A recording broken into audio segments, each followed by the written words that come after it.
This pump's for paying customers, not for trash like you." Officer Tanner's voice sliced through the thick southern humidity, sharp enough to make the cicadas fall silent. He didn't shout. Men like him didn't need volume, just intention. Tanner flicked his eyes at his partner, a silent order passing between them as they stepped away from their cruiser. They weren't just looking at Marcus Kane. They were looking at his wife and son inside the family SUV like they were part of the offense. Marcus didn't move, didn't flinch. He just stood beside his Harley, a machine polished to a mirror shine, one gloved hand on the fuel pump, his stance steady as bedrock. Tanner shoved him anyway. A hard, unnecessary slam to the shoulder, the kind designed to provoke. Marcus kept his balance without effort, but Darius, sitting in the back seat of the SUV, jolted upright. At 13, he already knew the rules. He lifted his phone slowly, quietly, the camera catching the edge of Tanner's smirk. The officer saw it, his face twisted. He marched to the SUV, ripped the back door open, and batted the phone from the boy's hand so violently it skittered across the concrete, cracking against the gas pump.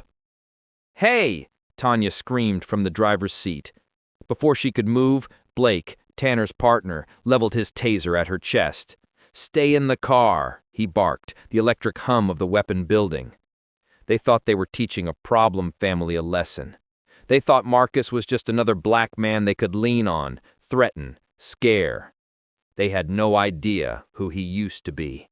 They had no idea that the quiet man they just laid hands on was a former Hells Angels enforcer, a man who once commanded respect in every outlaw biker circle from Tucson to Tulsa, a man who had walked away from that life for the sake of the woman in the SUV and the boy whose phone now lay shattered at his feet.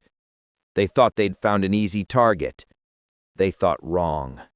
Before we keep going, drop in the comments where in the world you're watching from, and make sure you're following, because tomorrow's story, you won't be ready for it.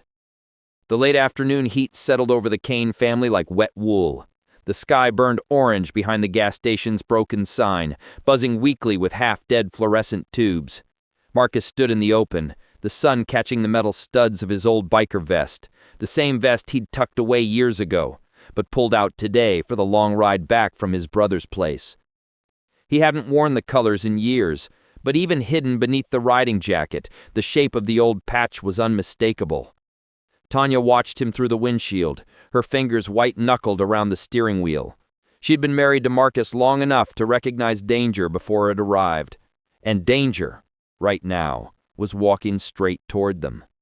Darius, still shaking, searched for the red light on his phone, the one that meant it was recording.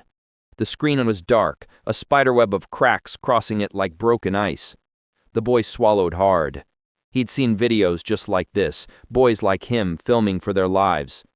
Inside the station, behind smeared windows, the cashier stared openly, not even pretending to work. At the edge of the lot, two men in denim jackets leaned against their beat-up truck, eyes fixed on Marcus. The Confederate decal on the bumper gleamed in the dying sun like it was proud of itself. Marcus finished pumping gas, slipping the nozzle back into place with the kind of precision only military men and men with long histories of violence possessed. Every movement slow, visible, controlled. He wiped his hands on a paper towel, his Marine Corps ring glinting on one finger, his wedding band on the other. A reminder of where he'd been, and why he left. Tanya cracked her window. "Marcus," she called, voice low and urgent. "Let's go, please." Her tone wasn't panicked. It was practiced, the kind of calm that only comes from too many close calls, too many nights praying the world would see her husband the way she did. Marcus nodded once. He took one single step toward the SUV. But the second patrol car pulled in before he could reach the door. Lights off, engine humming, blocking the exit. Darius sunk deeper into his seat. Tanya's chest tightened. Marcus exhaled slowly, barely audible. Trouble had arrived. Officer Tanner swaggered up first, his thumb hooked casually over the strap of his vest. "License," he said, even though Marcus hadn't driven in. Marcus kept both hands at chest height before reaching for his wallet. His voice was calm, almost too calm. "Officer, I'm just fueling up. My family... Did I ask for a speech?" Tanner snapped, stepping closer until his breath fogged Marcus's visor. The locals by the truck snickered. The cashier pressed her face to the window. The second pair of officers approached the SUV, shining flashlights into the windows even though the sun was still up. Tanya raised both palms. "Officers, please, my son is scared." Blake smirked. He should be. Marcus's nostrils flared, not in aggression, but in restraint. The kind of restraint it took to turn away from a life of fists, fire, and revenge. The kind he'd built for his family. "How long you been loitering here?" Tanner asked. "Just got off the road. Stopped for gas. That's all." Tanner circled him like a shark. "You look familiar. I seen you somewhere?" If you did, it wasn't recent. He didn't like the way the officer was studying him, like a man rummaging through a box of old matches, not realizing he was holding a grenade. "Step away from the bike," Tanner ordered. Marcus didn't move. That was mistake number one. Because the officer interpreted stillness as defiance. Not control, not discipline, not the desperate restraint of a man trying not to resurrect a version of himself he'd buried a long time ago. Just defiance. Tanner grabbed Marcus's arm. Marcus didn't yank away or tense. He simply tilted his head, like he was evaluating the situation from the outside. "Let go of my husband," Tanya said sharply, shoving her door open before Blake pointed the taser at her again. "Ma'am, stay in the vehicle," he ordered. But Marcus spoke before she could. "It's okay, baby. Stay where you are." His voice wasn't loud, wasn't angry. It was low, almost gentle. But inside was something else. Something old, coiled, dangerous. The same tone he used years ago when rival bikers walked too close, when bar fights threatened to spill, when violence simmered in the air. The officers didn't know that voice, but Tanya did, and it scared her more than the taser. "Sir, step away from the bike," Tanner repeated. Marcus lifted his chin. "What's the charge?" "That's up to me." The officer reached for Marcus's vest. And that was mistake number two. Because as soon as Tanner's fingers brushed the faded outline of the Hell's Angels patch beneath Marcus's jacket, Marcus felt the old world stirring. The world he'd run from, fought against, rebuilt his life to escape. Tanner jerked the jacket aside and froze. Because there it was. Even worn and half-covered, the shape was unmistakable. Tanner's smug expression faltered. Blake's taser lowered an inch. The locals straightened, muttering. Darius's breath caught. Tanya's pulse spiked. And Marcus finally spoke, his voice a quiet storm. "You sure you want to keep going, officer?" The air went still. The cicadas stopped. Even the gas station lights seemed to buzz quieter. Tanner didn't know the name, didn't recognize the man, didn't understand what stood in front of him. But he understood one thing. He'd crossed a line.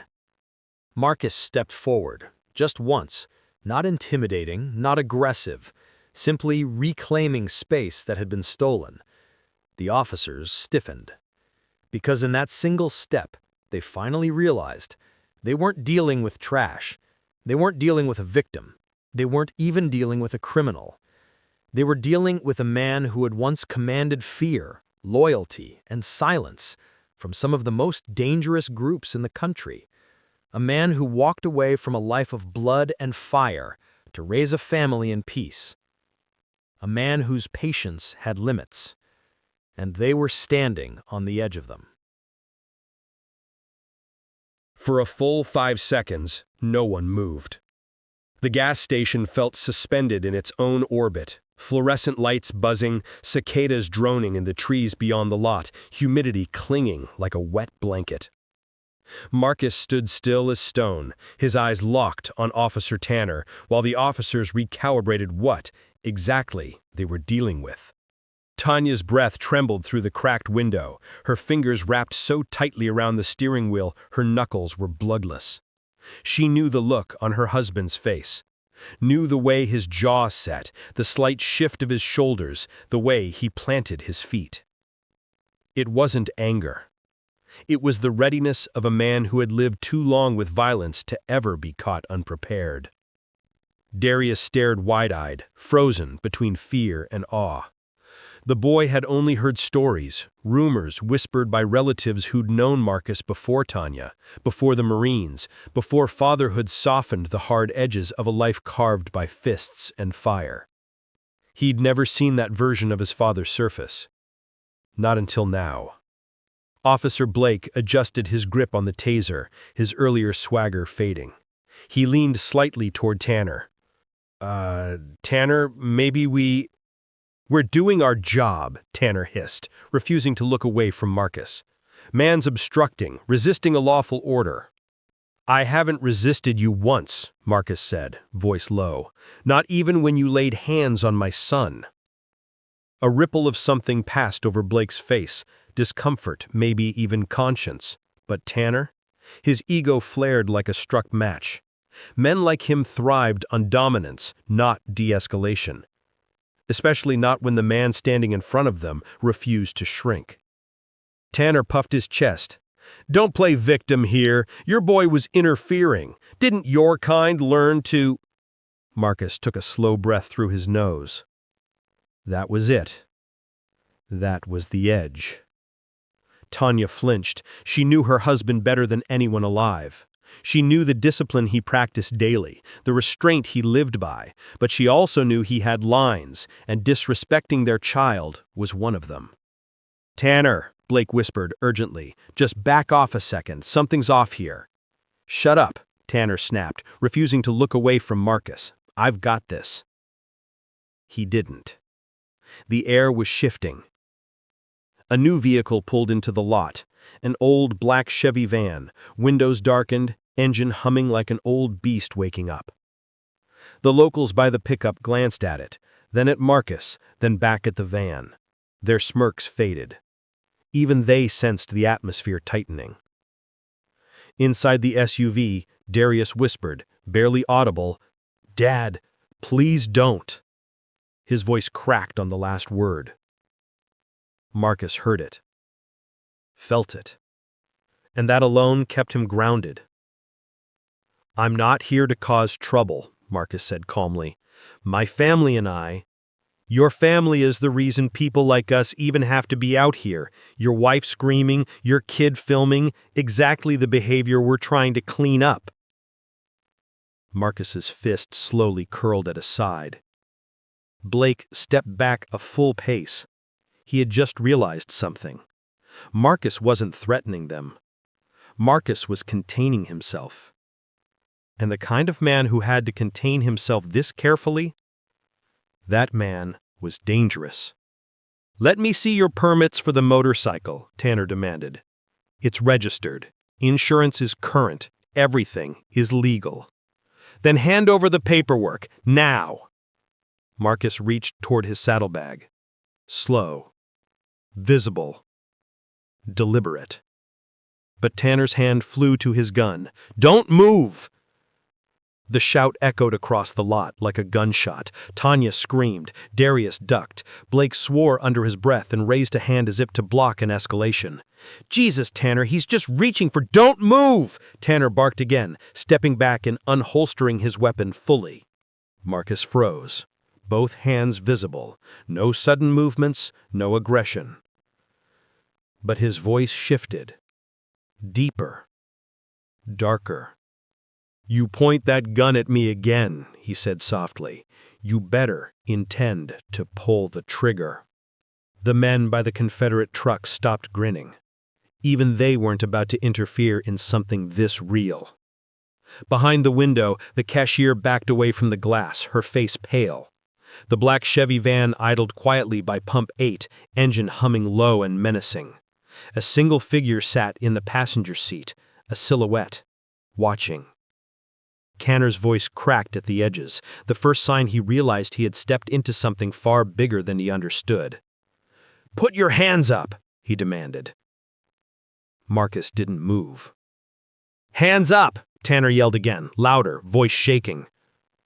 Marcus slowly raised them, but only halfway before stopping. His eyes locked with Tanner's, unblinking. You put your hands on my son. You threatened my wife. And now you're pointing a weapon at me. A heavy silence fell. You think I don't know what this is. You think I haven't lived through worse. He took one more step, not aggressive, not intimidating, just a step that made Tanner's gun visibly tremble. I walked away from men who made you look like a scarecrow in a uniform, men you'd cross the street to avoid. Tanner swallowed hard. Blake murmured, "We should call for backup." "Nobody's calling backup," Tanner barked, though fear finally flickered in his eyes. Darius whispered through the window crack, "Dad, please." Marcus heard it, felt it, and slowly lowered his hands again, not out of submission, but out of choice, out of love, out of a promise he made long ago to keep his family safe, no matter what. Because the moment Tanner's fingers curled around the leather and felt the unmistakable outline beneath it, the old, infamous shape of a patch, feared across the country, Tanner's whole body jolted. He stepped back. What are you?" he whispered. Marcus didn't answer. He didn't need to. Because at that exact moment, the black Chevy van door slid open with a metallic groan. A massive man stepped out. Bald head, gray beard, leather cut covered in faded patches, and on his chest, bold as a war flag, Hell's Angels, Mother Chapter. Blake nearly dropped his taser. Tanner's gun hand wavered. The locals backed away from their pickup completely. Tanya pressed a trembling hand to her mouth. Darius whispered, "Dad, do you know him?" Marcus didn't look at the man walking toward them. But the answer was written in the way the newcomer nodded once, slow, purposeful, respectful. "Hey, ghost," the man said, voice rumbling like thunder. Marcus closed his eyes, just briefly. That name, that old name, a name he hadn't heard in 13 years. The man stopped beside him, towering, heavy boots crunching gravel. "You good here, brother?" he asked. Tanner's face drained of color. He finally realized the weight of the line he'd crossed, because Marcus wasn't just a former member. He wasn't just an old biker trying to live quiet. He had once been the kind of man who only earned one name in a world built on violence. Ghost. The enforcer who never lost a... The ride back to their house is silent, except for the crunch of gravel under the tires and the soft hum of the engine. Tanya's knuckles are white on the wheel. Darius keeps glancing at his father in the rearview mirror, and Marcus stares out the window, jaw locked tight enough to crack a molar. No one speaks. No one needs to. Every last one of them is still hearing the words Officer Tanner spit out. Trash. Boy. Step away from the vehicle. Marcus opens the front door with a controlled calm that only comes from decades of practice. The kind of calm that hides the storm underneath. The kind of calm that used to terrify grown men wearing enemy colors on their backs. Inside, the house is dim, the late sun slipping through the blinds in dusty orange strips. Tanya locks all 3 deadbolts without thinking. Habit. Trauma disguised as routine. Marcus heads straight to the kitchen sink, turns on the cold water, and splashes his face. His reflection in the window looks like a ghost. Part biker, part Marine, part something else he keeps buried so deep even he forgets what it looks like. Darius stands hesitantly near the kitchen island, holding the busted phone in both hands like it's a broken relic of the moment everything tilted sideways. Marcus eyes the device, then looks at his son. "You okay?" he finally asks. Darius nods slowly. "Yeah, but you're not." Marcus can't help a small, cracked smile, sharp as you mama. But he doesn't deny it. Tanya leans against the wall, arms folded tight. "Marcus, this isn't normal. That was more than a traffic stop gone wrong. They were watching you, waiting for you. No, Marcus says quietly, they weren't watching me. They were watching a stereotype. But that isn't the whole truth, and Tanya knows it. She stares at him, eyes searching as if waiting for something. And that's when Darius breaks the silence. Dad. His voice is small. Why didn't you fight back? I've seen old pictures. I've seen what you used to be. Marcus freezes. Tanya's eyes widen. This is the conversation she never wanted to have in front of their son. But the boy is old enough now, and today proved it. Marcus turns, drying his face with a rough towel. What do you think I used to be? Darius swallows. I've seen the patch, the old one, the one you keep in the top of the closet. Tanya shoots him a look. You went through the closet, but remains silent. Marcus walks to the living room, opens the old wooden chest by the bookshelf, and pulls out something wrapped in a faded bandana. He sits on the couch and slowly unfolds it. The red and white patch stares up at them like a memory trying to claw its way into the present. The death head. The original one, the one only full members ever earn. Darius gasps. Tanya closes her eyes. She hates this thing, not because of what it symbolizes, but because of what it cost the man she loves. Marcus clears his throat. You want the truth? Here it is. He holds the patch in both hands, almost reverently. This wasn't just a club. This wasn't weekend rides and poker nights. This was a machine, an engine, and I was one of the pistons that made it run. Darius sits on the coffee table, leaning forward. You were an enforcer. Marcus doesn't flinch. Yeah, I was. Tanya looks away, but she stays. She wants him to tell the story, not because she enjoys hearing it, but because maybe if he tells it, he'll stop carrying it alone. Marcus continues, I joined after the corps. I was angry. I was lost. Combat teaches you things, some useful, some poison, and I didn't know how to live regular life anymore. The angels, he taps the patch, they knew exactly how to use a man like me. He exhaled slowly. I kept the peace. I collected debts. I handled problems. I made sure our chapter stayed respected. Darius looks down at his hands. How many people did you hurt? There's no accusation in his voice, just fear. Fear of the answer. Fear of what it means about the man he idolizes. Marcus leans forward, elbows on his knees. More than I'm proud of, son. More than you need to hear about. Silence hangs heavy. Even the house seems to hold its breath. But I left. Marcus finally adds, Why? Darius whispers. Marcus glances at Tanya, soft, steady, beautiful Tanya, then at his son. Because your mother told me I was pregnant with you. That hits Darius like a punch. Tanya blinks rapidly, throat tight. She's heard this story, but not like this, not this raw. I had a choice, Marcus continues. Raise you with one foot still in the life, or cut ties completely. But you don't just leave, Darius says. He's been on YouTube, he's heard the stories. No, Marcus nods. You don't. Not unless you have earned enough respect. Not unless you have enough friends.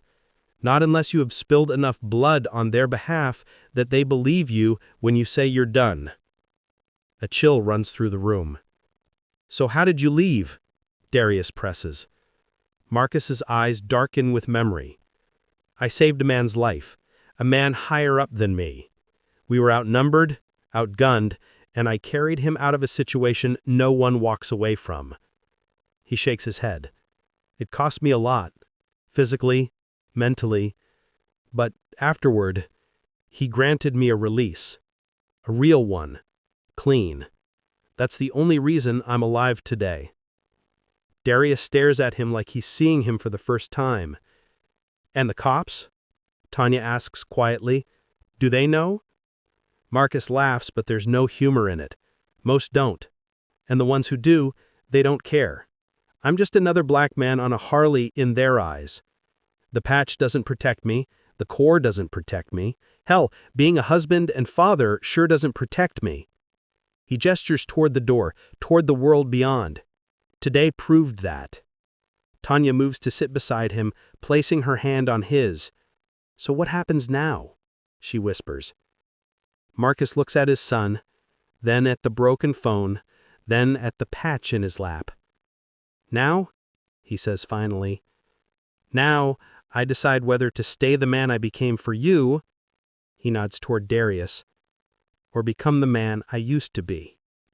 Darius's breath catches. Tanya grips Marcus's hand harder, because they all know the truth.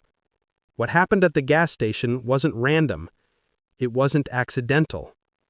And if what's coming next is anything like what Marcus survived in his past life, then The next morning dawns heavy and gray, the kind of sky that presses down on a man's shoulders before he even gets out of bed. Marcus wakes before the alarm, staring at the ceiling, replaying every second from the gas station. The shove, the taser, the look in Tanner's eyes, like Marcus and his family weren't even people.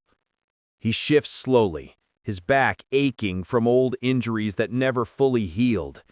Combat scars, bar fight scars, motorcycle crash scars, memories etched into bone. But none of those weigh as much as the fear he saw in Tanya's eyes, or the tremble in Darius's hands. He swings his legs over the bed and stands. Today won't be an ordinary day. Today, something has to be done. Downstairs, Tanya is already in the kitchen, hair pulled back, a cup of coffee trembling slightly in her hand. She pretends not to notice it shaking. "Morning," she murmurs. Marcus kisses her head. "Any trouble online?" "Plenty."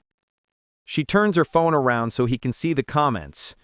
The video Darius managed to upload before his phone died has been shared dozens of times. People are arguing in the comments, some outraged, some dismissive, some outright racist. And then there are the local pages, rumors, claims, half-truths. One post stands out. "Guy at the gas station yesterday is a known biker. Pretty sure he's Hell's Angels. Figures." Someone replies, "If he got shoved, it's because he probably threatened the cops first." Another comment reads, "Those people always play victim." Tanya sets the phone down like it burns her fingers. "They're trying to turn this on us." Marcus doesn't argue. It's predictable, expected, and still infuriating. But what catches his eye is a different kind of comment, one that makes his stomach tighten. "I know who he is. He ain't just some biker." Again and again, variations appear. People hinting, people whispering, people who know something. Tanya sees his face change. "You think it's leaking?" "Not yet. But someone's digging. And if someone is digging, they'll eventually find the truth." Darius comes downstairs with a backpack slung over one shoulder. "Dad, can I go to school today?" Tanya hesitates. "Maybe it's better if you stay home just until things settle." But Marcus sees the determination in his son's eyes. The boy has pride, and yesterday cracked it but didn't break it. If he stays home, Marcus says quietly, they win. Tanya exhales, nodding reluctantly. "All right," she says, "but you stick with your friends, and if anything feels off, you call me immediately." "I will," Darius promises. Before he leaves, he pauses in front of his father. "Dad, you're really going to fix this, right?" Marcus kneels so they're eye level. "Son, I don't start trouble, but I finish it." Darius nods once and walks out to catch his bus. The house feels too quiet afterwards, too tense. Tanya finally breaks the silence. "You're going to confront them." It isn't a question. She knows him too well. Marcus pulls a small metal box from the cabinet. He opens it, revealing his old dog tags, a spare key to the Harley, and a silver ring engraved with a skull and wings. The ring every enforcer receives. Earned, not gifted. "I'm going to talk," Marcus says. "That's it." Tanya crosses her arms. "Your version of talking has gotten people sent to the ER." He doesn't deny it. He just stands and puts on his boots. "I'm not going after cops. I'm going to the station to file a report like a normal man." Tanya arches a brow. "And you think they'll listen?" "No." He looks her dead in the eyes. "But it forces their hand. And if they push back, then I do what I have to." Tanya closes her eyes, inhaling deeply. "Just be careful." "I will." But she knows that's a promise no man can make. The police station sits at the center of town like a fortress, square, gray, and radiating hostility. Marcus parks the Harley across the street. The moment he kills the engine, a handful of officers inside the glass doors look up. Recognition flickers across some faces, judgment across others. No welcome, no neutrality. Marcus walks in with steady steps. The front desk officer, a young blonde recruit with a tight jaw, straightens at the sight of him. "Can I help you?" "I'm here to file a complaint." The recruit looks relieved, as if Marcus expected him to start yelling. "Okay, sir, I'll get the form." "No." Marcus's voice stays calm, but firm. "I'm not filling out paperwork in the lobby. I want to speak directly to your lieutenant." The recruit stiffens. He's busy. Marcus steps closer. Not threatening, but unmistakably confident. "I'll wait." The recruit swallows and picks up the phone. After a tense exchange, he nods reluctantly. "He'll see you in 10 minutes.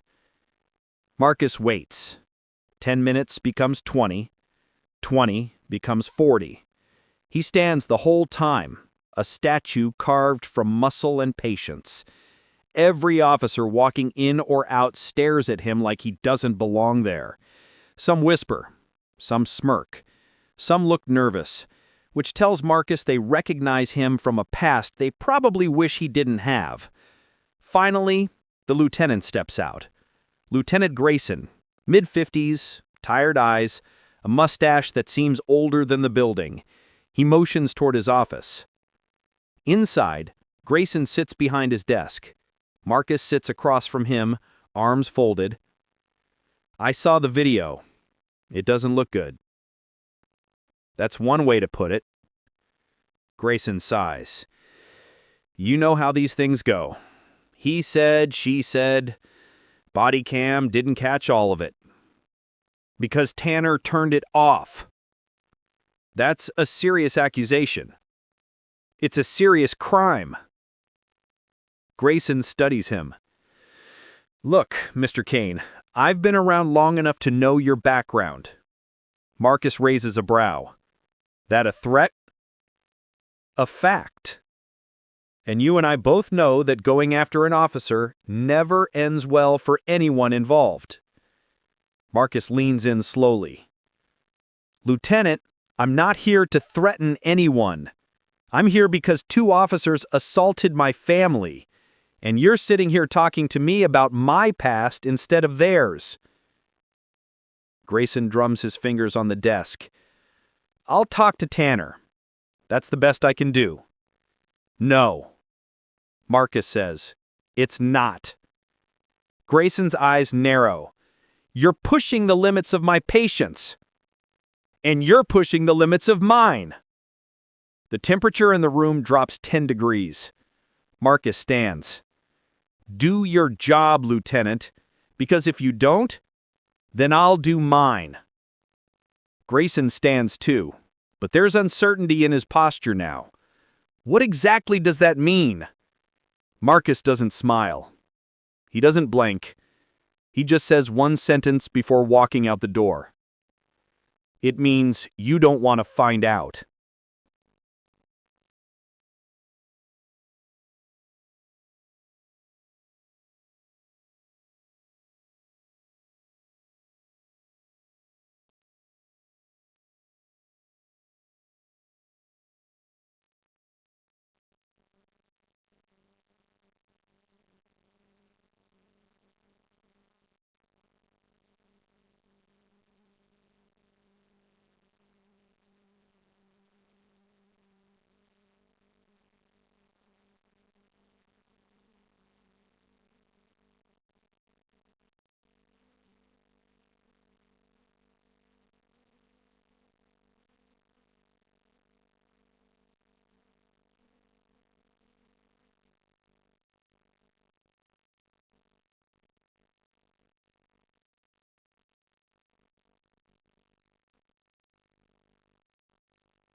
Outside, Marcus climbs back onto his Harley. He has made his position clear. He has drawn a line. Now he waits to see if the department is stupid enough to cross it. Because if they do, they won't just be dealing with a father defending his family. They'll be dealing with a man who once kept order in a world far more violent than theirs. A man who swore he'd never go back, but would, without hesitation, if pushed hard enough. And from the look in Grayson's eyes, Marcus knows the push is. Morning turns into afternoon, and word spreads through the town faster than gasoline catching fire. By 2 p.m., Marcus Kane's name is everywhere, on neighborhood Facebook groups, in group texts among officers' wives, across the local radio station where callers whisper their own versions of the story. Some say he attacked the cops and got what he deserved. Some claim he was armed. Some insist he's a known gang leader who threatened law enforcement. No one cares that the video shows the opposite. No one cares that the only weapons drawn belong to the officers. The truth is outnumbered by rumors, and rumor wins every time. By the time Tanya gets home from her shift at the clinic, her hands still smell like antiseptic and her nerves feel like exposed wires. She barely steps inside before the phone rings again. She checks the caller ID. Blocked number. Her stomach clenches. She considers ignoring it, but what if it's the school? What if something happened to Darius? She answers. Hello? At first, there's only breathing. Heavy. Male. Slow enough to make her skin crawl. Then a voice. You think you people can come into our town and play victim? Tanya freezes. Marcus hears the shift in her breath even from across the room. He turns sharply. The voice continues, low and hateful. Better keep your boy close. Boys like him tend to disappear. The line clicks dead. Tanya's knees nearly give out. Marcus catches her before she hits the floor. He presses the phone to his ear, but the caller is gone. He sets the phone down carefully, too carefully. When he lifts his head, his eyes have gone cold, hard, the way they used to be before he left the life. Not angry, not panicked, focused. Did you recognize the voice? He asks quietly. No, but he He knew about Darius. Marcus stands slowly, pacing once, twice, like a caged animal. This is escalation. It's threats, Tanya whispers. Real threats. It's fear, Marcus corrects. They're scared. Scared people lash out. But what do they think we're going to do? She asks. Marcus stops walking. He doesn't say it out loud, but they both know. Some people think a black man defending his family is a declaration of war. Meanwhile, at the police station, things aren't going any smoother. Lieutenant Grayson stands in front of a cluster of officers who look anything but calm. Tanner is leaned back in a chair, arms crossed, legs spread, pretending to be relaxed but vibrating with anger. His partner, Officer Blake, keeps pacing. "Sir, we can't just let this guy walk around acting like he owns the place." "He made you look stupid, Tanner," another officer mutters. Tanner's jaw flexes. "He threatened me. Threatened the entire department." Grayson rubs his temples. "He said he wanted accountability." Tanner laughs without humor. "No, he's trying to intimidate us. You know who he is, right?" A younger officer raises a brow. "I heard he used to be some kind of biker." "That's not some kind," Tanner snaps. "That man has a history that would make half the people in this room piss themselves." Blake looks uneasy. "You think he's dangerous?"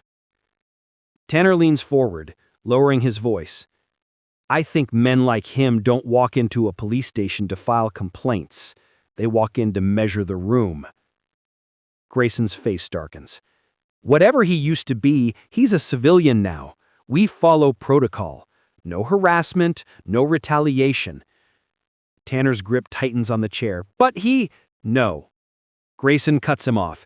"You started this when you put hands on an unarmed man at a gas station, and you damn well know it." A ripple of tension spreads through the room. Tanner slowly stands up. His voice turns cold enough to frost the air. "You're siding with him over your own?" Grayson's voice drops. "I'm siding with the law." Tanner shakes his head, furious. "This department used to mean something." And with that, he storms out. His boots echo down the hall like a countdown. Officer Blake follows, but not before muttering, "This isn't over." Back at home, Marcus steps outside onto the porch. He needs air, space, a moment to think. But the moment he steps out, he sees something that stops him cold. A pickup truck, dusty, lifted, Confederate flag bumper sticker. The same truck from the gas station. Inside, the same two men. They drive extra slow in front of his house, watching, smirking, circling like vultures. Marcus steps off the porch, not running, not charging, just walking. He doesn't break eye contact, not for a second. The truck rolls another 10 feet, then speeds away. But not far. They park 2 houses down. Waiting. Marcus feels something old and ugly stir inside him. The part of him he tried to bury, the part that used to settle problems with fists, blades, or worse. He goes back inside, and Tanya can tell immediately that something changed. "What now?" she whispers. They're watching the house. "Oh, God." "Pack a bag for Darius," Marcus says softly. "He's not coming home after school." "Where is he going?" "Somewhere safe." "Safe how? With who?" Marcus doesn't answer. His silence says everything. She steps closer. "You're calling them, aren't you?" Marcus exhales slowly. "I don't want to, but we don't have a choice." Because when a man with a peaceful life is attacked, threatened, hunted, he calls the police. But when the police are part of the threat, he calls the only people who follow a different kind of law entirely. His old brothers. The ones who called him Reaper. The ones who owed him favors. The ones who protected their own. Tanya's voice shakes. If you call them, you can't unring that bell. Marcus looks out the window at the waiting truck. I know. He reaches into the drawer, pulls out the old burner phone he hoped he'd never touch again. He turns it on. The screen lights up. The past comes roaring back. Tanya grips his arm. Marcus, once you do this, there is no going back. He nods. I know. But he also knows this. He's done running. Done hoping the system will protect his family. Done playing small to make others comfortable. By sunrise the next morning, the world outside the Kane home has changed. Not gradually, not subtly. Overnight, the story explodes. Not because the department released a statement, not because Marcus spoke publicly, but because someone leaked the gas station video, the raw clip, unedited, unblurred, undeniable. Darius's terrified voice, Tanner ripping his phone away, the taser, the shove, the threats, everything. By 7 a.m., it's already at 1.2 million views. By 8 a.m., there are news vans outside the gas station. By 9 a.m., Marcus's street looks like a protest could break out any minute. Marcus sits at the kitchen table, jaw tight, staring at the TV. Every major network is replaying the footage on a loop. Tanya paces behind him, arms folded, trying not to panic. Darius sits silently on the couch, knees tucked to his chest, watching strangers talk about his family like they're characters in a movie. A reporter's voice floats through the living room.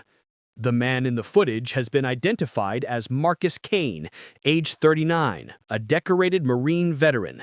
Sources say he has no criminal record and cooperated fully. Another anchor interrupts. The officers involved are under internal review, but have not yet been placed on leave, sparking outrage online. Another. According to old photographs, Kane appears to have ties to the Hells Angels Outlaw Motorcycle Club. Tanya freezes. Oh, God. Marcus mutters, there it is. Because it didn't take long. It never does. The moment the cops realized they couldn't bury the story, they pivoted to the next play. Discredit the victim. Marcus's affiliation was more complicated than a headline, but the news didn't care about nuance. They cared about narrative. Darius looks at his father, eyes wide. Dad, are they going to make you look like the bad guy? Marcus sets a hand on the boy's shoulder. I've been called worse than a bad guy, but you hear me. This video shows the truth. But they're twisting it. That's what people do when they're scared of consequences. Tanya stops pacing. Maybe we should make a statement. No, Marcus says. Not yet. Why? Because we don't talk until we know what the other side is planning. But even as he says it, 3 things happen almost at once, and all 3 of them make his pulse spike. 1, 3 black SUVs turn onto their street and begin creeping toward their house. 2, his burner phone starts vibrating with a number he hasn't seen in years. And 3, outside, the same truck from yesterday pulls up again, parking at the far end of the block. Tanya sees all of it too. Marcus. I see them. He grabs the curtains and lets them fall shut. Inside the SUVs, silhouettes watch the house. Still, silent, purposeful. They're not from the club, not from the locals, not from the police. They're federal. He can tell by the stance, the suits, the stillness. Feds don't look around, they scan. They don't talk, they observe. They don't wait, they calculate. Marcus's jaw works. They're here to assess the threat level. To us? Darius asks. No, Marcus says calmly. To me. The burner phone vibrates again. Tanya watches him, Are you going to answer? Not until the SUVs move. But they don't. They stay put. Engines running. Minutes pass. Long ones. Finally, the burner phone stops vibrating. Instead, Tanya's phone rings. She checks the caller ID. Her breath catches. It's your brother. Marcus nods. Put him on speaker. She taps the button. Caleb? Her brother's voice comes through, low and tense. Tanya, listen carefully. The department is pissed. Tanner's telling everyone Marcus is orchestrating some kind of retaliation. Marcus snorts. He's lying to save his own ass. I know that, but not everyone wants the truth. Darius whispers, What does that mean? Caleb sighs. It means the cops think Marcus is planning an attack, so they're preparing for one. A cold silence fills the kitchen. Marcus stands, cracking his knuckles slowly. Then, tell me straight, Caleb, what are they planning? Caleb hesitates. Then, they're talking about raiding your house. Tanya stumbles back, hand over her mouth. No, Marcus didn't do anything. They don't care, Caleb says. Tanner wants payback, and some of the guys are letting him run wild. Marcus breathes deeply once, then again. Caleb, he asks quietly, how long do we have? Hours? Maybe less. Marcus closes his eyes for a brief moment, calculating, centering, deciding. Tanya grabs his arm. Marcus, you promised no more violence. He takes her hands gently. I am not planning violence. She looks into his eyes and sees the truth. He isn't planning it, but he is preparing for it. Caleb adds, Marcus, I'm trying to slow them down from inside the department, but you need to be smart. Get ahead of this. Marcus nods. Thank you, brother. The call ends. Marcus stands completely still, thinking, processing, deciding. Then, he turns to Tanya. I need you and Darius to pack bags. We're leaving? No. His voice is steady, controlled, like steel being shaped. You are going somewhere safe. I'm staying. No, Tanya snaps. We are not abandoning you. Tanya, he steps closer, cupping her face. You are not abandoning me. You are protecting our son. Darius stands up. I'm not leaving either. Marcus drops to one knee in front of him. Son, I love you too much to let you watch what comes next. Darius swallows hard. Are you going to fight the police? No, Marcus says softly. They might try to fight me. Before they can say more. Boom, boom, boom. 3 loud knocks shake the front door. Tanya gasps. Darius grabs Marcus's arm.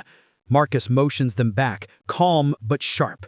He walks to the door slowly and peers through the pee-hole. Not cops, not feds, not locals. Standing on the porch are 3 men. Leather vests, tattoos, grim expressions. On their backs, the unmistakable death head patch. Hell's Angels. His old charter. His old brothers. Tanya whispers, Marcus, what did you do? He exhales. I didn't call them. Then why are they here? Marcus opens the door. The man in front steps into the light. Tall, scarred, wearing a vest that marks him as something rare. National officer. The man who speaks for the entire organization. He studies Marcus for a long moment, then says, We heard someone touched your family. Marcus's heart drops. They came on their own.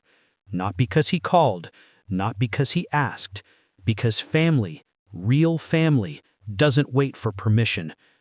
And then Marcus closes his eyes because the fight he'd tried to avoid is now standing on his door. For a long moment, Marcus doesn't speak. The kitchen behind him is silent, Tanya frozen, Darius wide-eyed, the entire house holding its breath. On the porch, the 3 men wait with the patience of people who have lived through violence often enough to consider it mundane. The national officer meets Marcus's eyes.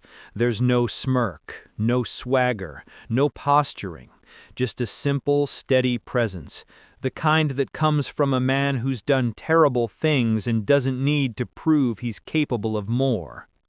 "Brother," the officer says, "we heard what happened." His voice is gravel and command. "We handle our own." Marcus steps outside and closes the door behind him, blocking Tanya and Darius from the conversation. He lowers his voice. "I didn't call you." "We know." The officer taps the side of his jacket. "We have eyes on everything. Some of the boys saw the footage before the news had time to cut it." Another man, shorter, stockier, with hands like concrete blocks, leans forward. "You were outnumbered. They pulled a weapon on your kid. We don't let that slide." Marcus holds up a slow, firm hand. "You're not touching anybody. Not one cop, not one civilian. Nobody." All three men blink at him. Surprised, not hostile, but definitely confused. The national officer tilts his head. "You telling us to stand down?" "I'm telling you," Marcus says evenly, "that this isn't club business." Silence. A heavy one, the kind that rides on a shift of power. Then the officer folds his arms. "Marcus, those cops are planning to raid your house." "I know." "You're going to let them do it?" "No, I'm going to stop them." "How?" "By beating them at their own game." A slow, dangerous smile spreads over the officer's face. "I like the sound of that. Explain." Marcus glances back at his house, thinking of Tanya, thinking of Darius, both scared, both watching him with more trust than he feels he deserves. He looks the officer dead in the eye. "I'm going to turn their own department against them." The officer exchanges a look with the two patch holders beside him, surprised, intrigued, curious. "Go on," he says. Marcus steps closer. "Right now they're desperate. Tanner screwed up, and he knows if this gets investigated by anyone outside the department, he's finished, so he's pushing them to act fast, to make me look like a threat." The officer nods slowly. Classic maneuver. Manufacture danger, justify retaliation. "Exactly," Marcus continues, voice low but sharp.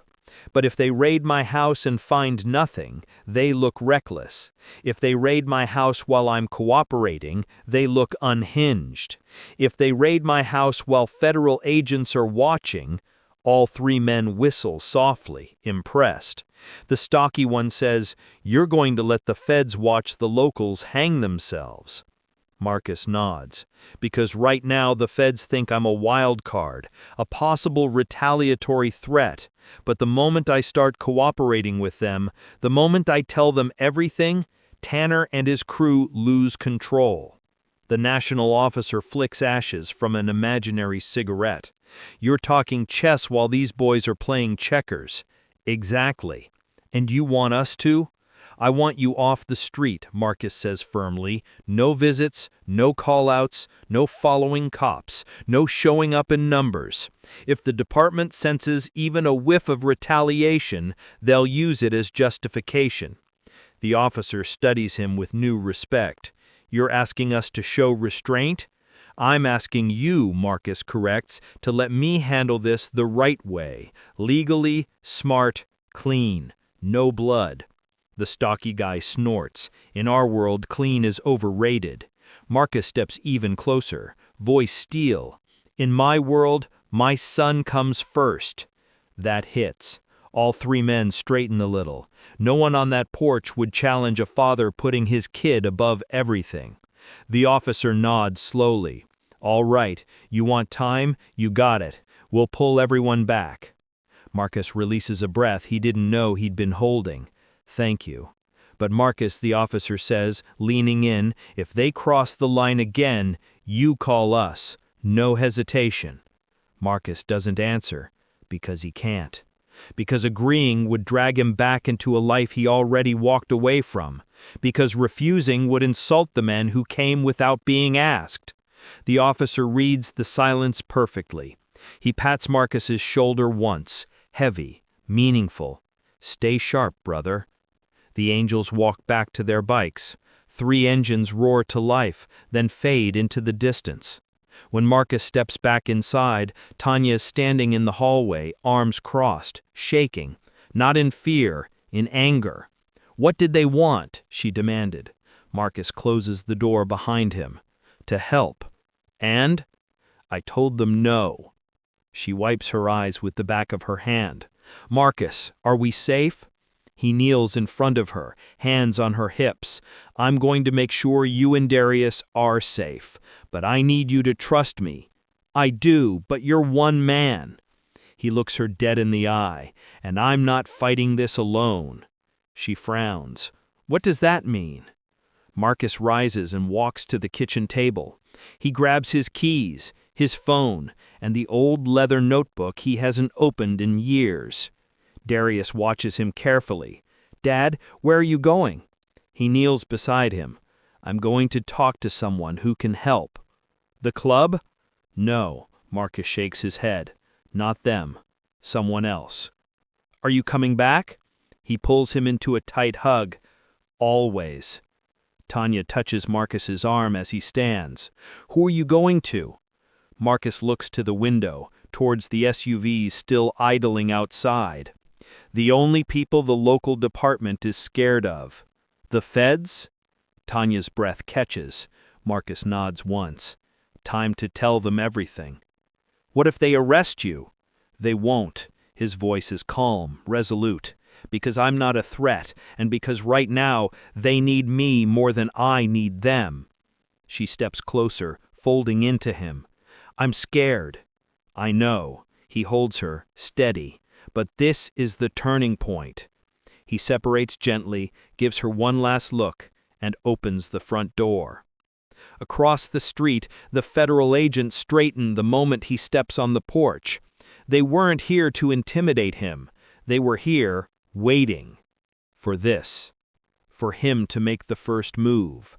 Marcus raises both hands slowly, non-threatening, deliberate. 2 agents approach cautiously. One of them speaks. "Mr. Kane, you ready to talk?" Marcus nods. "Yes." "About the officers?" "About the officers." The agent glances at the others, then back at Marcus. "Good. Get in." Marcus exhales, steady and sure. For the first time since the nightmare began, he feels control shifting. Not fully, not safely, but enough. He steps into the SUV, door closing behind him. This is the move Tanner didn't expect. This is the move the department can't counter. This is the move that flips the board. Because when a department closes ranks to protect corruption, the only way to break the circle is from the outside. And Marcus Kane just walked outside it. The federal SUV smells like coffee, worn leather, and government air conditioning. Too cold, too controlled, too clean for the kind of conversation Marcus is about to have. The 2 agents in the front say nothing at first. They drive 3 blocks in silence, then turn into the empty parking lot of a closed-down hardware store. No cameras, no streetlights. Just a cracked asphalt wasteland forgotten by the town. The agent in the passenger seat finally turns around. He's older, gray temples, steady eyes, the kind of man who's seen enough to stop being impressed by violence. "Let's start simple," he says. "Why do you approach us?" Marcus meets his gaze without flinching. "Because your department has been following me for months." The younger agent in the driver's seat glances at the rear view. Marcus doesn't soften. "Don't bother denying it. Black SUVs don't circle a man's house twice a week for no reason." The older agent nods slowly. "You weren't easy to track.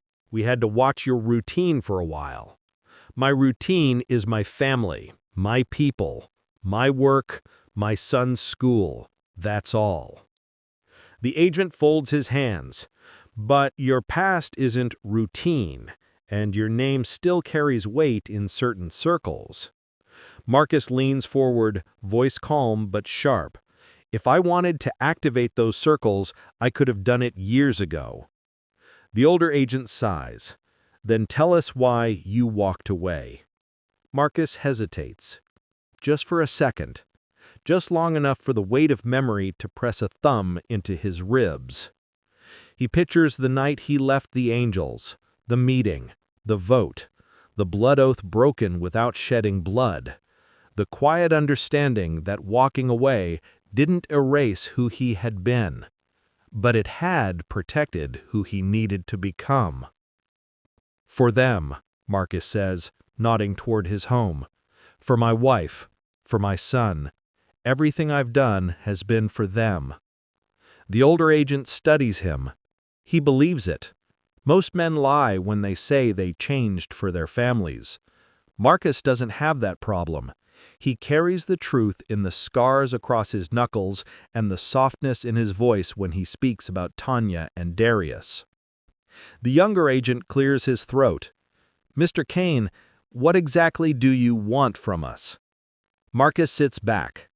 I want Tanner and Blake off the streets, gone, investigated, exposed. That's easier said than done.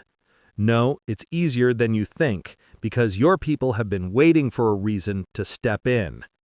The older agent doesn't deny it. Instead, he leans forward. What do you have for us? Marcus pulls the leather notebook from his jacket, the one he hasn't opened in years. He places it on the seat between them. The younger agent raises a brow. That looks old. It is, Marcus says. I kept records, contacts, events, dates, conversations, everything from the years I was inside, the kind of things you boys usually need informants for. The older agent studies the book like it might bite him. You're offering intel? I'm offering leverage. The SUV goes quiet. Even the hum of the AC feels softer. Why now? The older agent asks. Why give this to us today? Marcus answers without hesitation. Because Tanner crossed a line you can't uncross.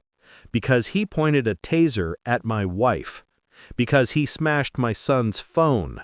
Because he thought my family was small enough to break. 1 breath. 2. 3. But most of all, Marcus says, voice dropping to steel, because he thought I was still the man he thinks he can push around. The older agent taps the notebook. You know what happens if you hand this over. There's no walking it back. Marcus nods. I know. We'll use it hard. I'm counting on it. The younger agent whistles quietly. This could burn half the East Coast chapters. It won't, Marcus says plainly. The club already knows I left. They already know I'm clean. But they also know I didn't betray them. I'm not giving you crimes. They're already dead, old, closed, statute of limitations long gone. I'm giving you patterns, connections, people Tanner's unit is tangled with, corrupt deputies, local informants, off-books favors, everything the department doesn't want you to know.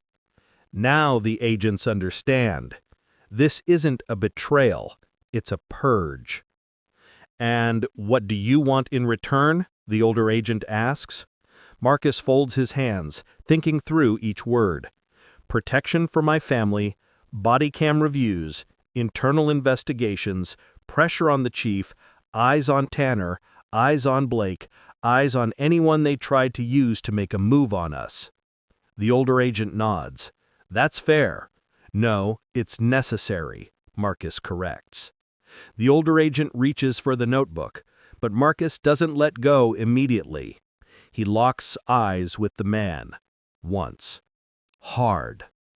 If anything happens to my wife or my son, I will hold you responsible. The older agent swallows. I understand. Marcus releases the notebook. The pages fall open slightly, revealing coded notes, dates, sketches, maps, networks, patterns. The SUV suddenly feels heavier, charged. The older agent clears his throat. "All right, here's what happens next. We'll pull the local office off your street. No more surveillance on your house. Instead, we'll shift to monitoring Tanner's team." "Good. We'll interview the gas station staff, the bystanders, collect witness statements. We'll subpoena the raw CCTV footage before the department can tamper with it." "Good. And we'll build a case from the inside out."